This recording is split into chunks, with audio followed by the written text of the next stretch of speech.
Brexit was supposed to settle Britain's relationship with Europe once and for all. But fast forward to 2025 and over 60% of Britons now think it was a mistake. But reversing Brexit isn't just about public opinion. It's about complex politics, economics and identity. Today we're diving into 6 reasons why the EU might never open its arms again. Let's start with perhaps the biggest shock for any UK government considering rejoining. The days of Britain's best of both worlds arrangements are over forever. When the UK was an EU member, it enjoyed what many called a Germany Plus deal that would make any other country jealous.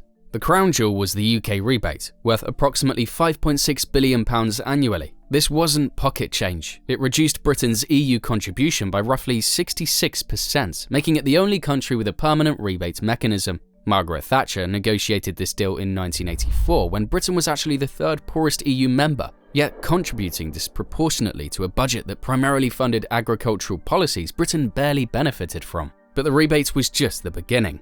The UK also secured opt-outs from the Euro and the Schengen passport-free zone, plus special arrangements on justice and home affairs. These weren't minor concessions. They were fundamental departures from the EU's standard membership model that took decades to negotiate. Now here's where it gets interesting. The European Commission has been actively working to eliminate all budget rebates for the next financial framework. The UK's departure actually strengthened this push, as other member states always resented paying extra to cover Britain's discount. French and Italian taxpayers were essentially subsidising British membership, creating lasting resentment that hasn't disappeared. We in Europe stick together.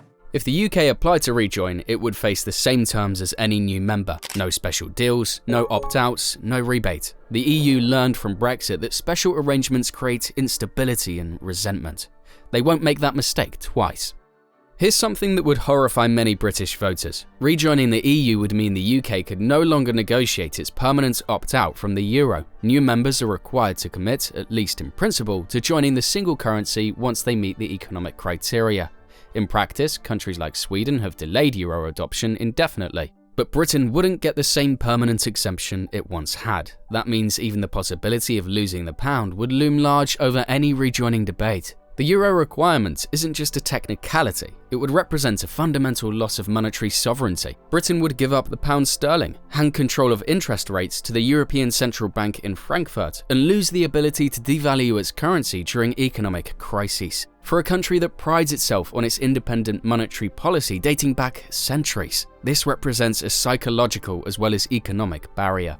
The euro's debt crisis in the 2010s remains fresh in memory. Greece's economy collapsed under austerity measures imposed by Eurozone rules, reaching 25% unemployment and experiencing a recession deeper than the 1930s. Outside the Eurozone, countries could have devalued their currencies and pursued independent monetary policies rather than enduring crushing austerity. For many Britons, keeping the pound represents maintaining economic flexibility and democratic control. The idea of Brussels or Frankfurt dictating British interest rates feels like the ultimate surrender of sovereignty, exactly what Brexit was supposed to prevent.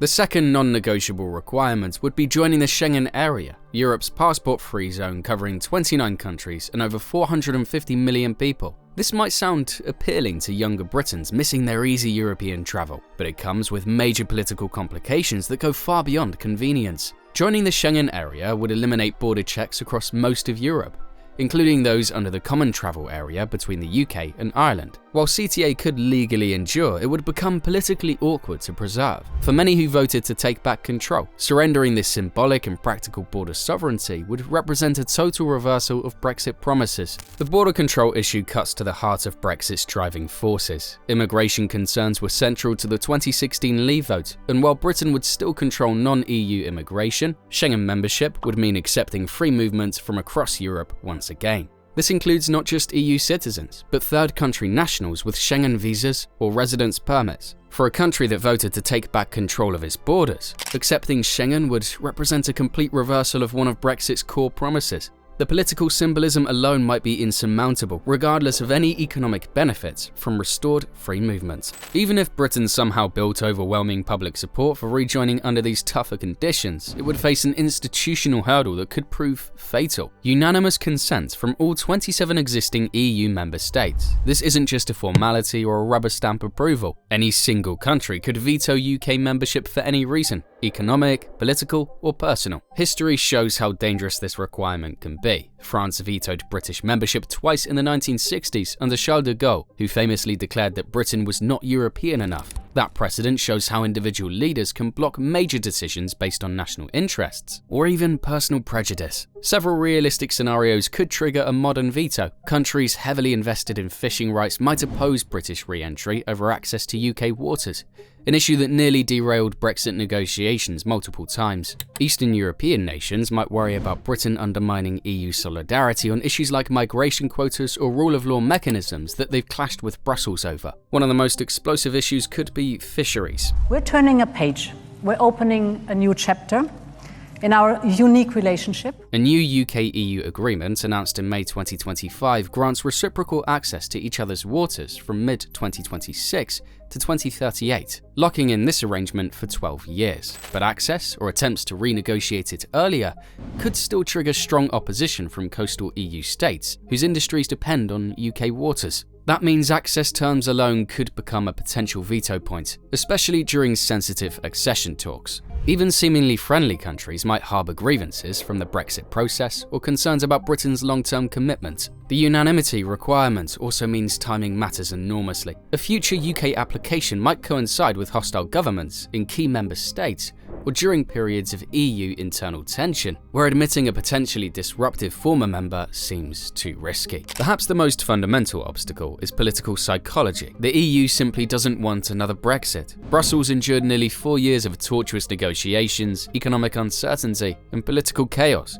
as Britain changed its mind repeatedly about what it actually wanted from departure. The experience left deep scars in EU institutions and member state capitals. EU officials now speak openly about requiring significant, stable and long-lasting majority public opinion before considering any UK application, with sustained support of 60 to 65% for several years as a minimum standard. This isn't just bureaucratic caution, it's learned experience from watching British opinions swing wildly during the Brexit process. Current pollings show support for rejoining. The EU leaders know that support is fragile. Many rejoin voters change their minds when told about the actual requirements, like Euro adoption or Schengen membership. EU officials remember how Brexit support seemed impossible until it suddenly became reality in 2016. They won't risk importing another unstable member without ironclad guarantees. The trust problem goes deeper than polling numbers. Even Labour, with its pro-EU leanings, is not touching rejoining, illustrating the depth of political distrust Brussels must overcome. There's also concern about Britain's potential behaviour as a returning member.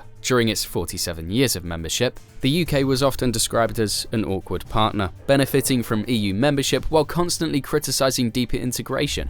EU officials worry that a returning Britain might try to slow down or veto policies it dislikes, particularly around fiscal integration, defence cooperation, or further political union. The EU has moved forward since Brexit. Major initiatives like the Recovery Fund, increased defence cooperation, and climate policies were easier to implement without British resistance.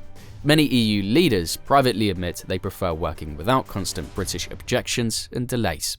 The EU is already under strain from incoming applications: Ukraine, the Western Balkans, even Turkey in the wings. Adding Britain, with its legacy of opt-outs and scepticism, could stall policy development for years. In short, the EU simply isn't eager to expand further, especially to reintegrate a country that has just departed. Here is a complication that could tear the United Kingdom apart before it even gets near EU membership: the devolution problem. The UK isn't a unitary state like France or Germany. It's a complex union of 4 nations with radically different views on Europe. Scotland's ruling Scottish National Party advocates for an independent Scotland joining the EU, while England remains largely Eurosceptic. Northern Ireland voted 56% to remain and maintain closer EU ties through protocol arrangements. Wales, despite voting leave in 2016, has seen growing pro-EU sentiment since experiencing Brexit's economic costs. Any UK government attempting to rejoin would face an impossible constitutional puzzle. Should England be forced back into the EU against many English voters' wishes to satisfy Scottish demands? Should Scotland be denied EU membership because England refuses? These questions could trigger the United Kingdom's breakup. The Scottish independence movement has explicitly linked EU membership to their case for leaving the UK. Britain attempting to rejoin might paradoxically accelerate Scottish independence, as nationalist politicians argue that they could achieve EU membership faster as an independent nation than waiting for England to change its mind. Northern Ireland presents even thornier problems. Many unionists who supported Brexit now see the economic benefits of partial EU alignment, while nationalists view EU membership as a pathway towards Irish reunification. The constitutional mechanics would be nightmarish. Would Westminster need consent from devolved parliaments? Could it override their objections? What happens if Scotland votes overwhelmingly for EU membership while England votes against? These questions have no clear answers and could trigger the biggest crisis in British governance since the English Civil War. The EU would watch this constitutional chaos with alarm. Brussels has no interest in admitting a member state that might immediately fragment, creating succession crises and border disputes. No responsible EU leadership would navigate these treacherous waters while integrating a new member state. The path back to EU membership faces nearly insurmountable obstacles. Britain would have to accept tougher terms than any previous member, secure long-term supermajority support for them, convince all 27 EU states to agree, and pay a steep price that voters once rejected. While polls show growing Brexit regret, the reality of rejoining may prove unacceptable. The EU, having moved on, may prefer Britain as a close partner rather than risk another failed membership. Recent UK-EU security and defence agreements suggest that close cooperation without full membership may be the most realistic future. The dream of simply reversing Brexit and returning to 2016 is just that, a dream. Even if Britain wanted back in, the price would be far steeper, the obstacles higher, and the EU far less welcoming.